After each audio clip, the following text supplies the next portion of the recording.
পড়তে বসতে মন চাচ্ছে, ফোন ঘাঁটতে মন চাচ্ছে, তাই বই নিয়ে বসে ফোন ঘাঁটতেছি। ফোন ঘাঁটার সময় একবারও আমার মনে হচ্ছে না আমার যে বইটা নিয়ে বসে আসছি আর বইটা পড়া দরকার।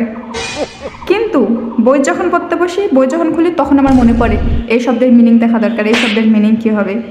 ফোনটা ওই শব্দের মিনিং দেখার জন্য ফোনটা হাতে নেবো, ঠিক আছে, ওই শব্দ দেখার জন্য ফোনটা হাতে নেবো। হাতে নেওয়ার পর একটা নোটিফিকেশন আসবে, ওই নোটিফিকেশনে ক্লিক করে আমি ফোনের কোন প্রান্ত থেকে কোন প্রান্ত যাব, মানে নোটিফিকেশন থেকে রিলসে ঢুকবো, রিলসে থেকে ভিডিও ঢুকবো, ভিডিওতে ঢুকে মানে এই থেকে এই ঢুকবো। কিন্তু আমাদের আমাদের বইয়ের কথা মনে হবে না যে আমি একটা শব্দের মিনিং দেখার জন্য ফোনটা নিয়েছিলাম। কিন্তু ফোন যখন আমি দেখবো তখন আমার মানে শুধু ফোনই মাথায়, রিলসে মাথায় থাকবে। কিন্তু আমি যখন ফোন ঘাঁটি তখন আমার একবারও মনে পড়বে না আমার বইয়ের সাথে কোনো সম্পর্ক আছে। আমি বই নিচ্ছি আমি পড়াশোনা করার জন্য, মানে কী যে হবে কে জানি, খাতায় যে কী লিখবো, প্রশ্নের কী যে আনসার দেবো জানি না। জীবন এভাবেই কাটতেছে, এই আর কি।